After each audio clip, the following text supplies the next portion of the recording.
நான் வந்து நரகத்தின் வாசல்னு ஒரு வீடியோ பேசிக்கிறேன். அதில் அழகாக சொல்லிடுறேன். சாத்தான் அப்படின்றது கடவுளோட இன்னொரு பேர். சாத்தான்ன்றது கடவுளோட இன்னொரு பேர். சாத்தம் அப்படின்னா சாத்து, சாத்தான், சாத்துனா சார்ந்து, ஒன்றை சார்ந்து இருக்குது. மூடு, அடக்கமாக்கு, உள்ள வெய்யி, மறைச்சி வெய்யி, ஒளிச்சு வெய்யி. இதெல்லாம் என்ன? கடவுள் உனக்குள்ளே இருக்குது. உள்ளே இருக்கிற கடவுளுக்கு பேர் சாத்தான். உள்ளே இருக்கிற கடவுளுக்கு பேர் என்ன? ஏன்? உனக்குள்ளே மூடி இருக்குது, உனக்குள்ளே மறைஞ்சிருக்குது. அப்போ சாத்தான், உள்ளே இருக்கிற சாத்தானை நீ கண்டுபிடிச்சிட்டியானா நீ கடவுள் தான். ஸோ கடவுளுக்கு இன்னொரு பேர் என்ன?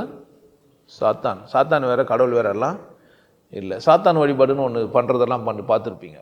நீங்கள் எதை செய்தாலும் கடவுளுக்கு தான் செய்கிறீங்க. நல்லது செஞ்சாலும் கெட்டது செஞ்சாலும், பொய் சொன்னாலும் உண்மை செஞ்சாலும் எல்லாம் கடவுளுக்குள்ளே தான். இப்போ கூட பார்த்துருந்தானே ஃபஸ்ட்லேயே ரோபோ அப்படின்ட்டு. ஸோ கடவுளை தவிர இங்கே வேறு எதுவும் இல்லை. கடவுளுக்கு நிகர் கடவுள் மட்டும்தான். கடவுளுக்கு எதிராக சாத்தான் கிடையாது. சாத்தான் தான் கடவுள், கடவுள் தான் சாத்தான். பிடிக்காதவனுக்கு அது சாத்தான், பிடிச்சவனுக்கு அது கடவுள். இவங்கள பேர் வச்சுக்கிறானுங்க. நீங்கள் சாத்தானே கூப்பிட்டுக்கலாம் கடவுளை. அது கடவுளுக்கு ஒன்றும் தப்பு இல்லை.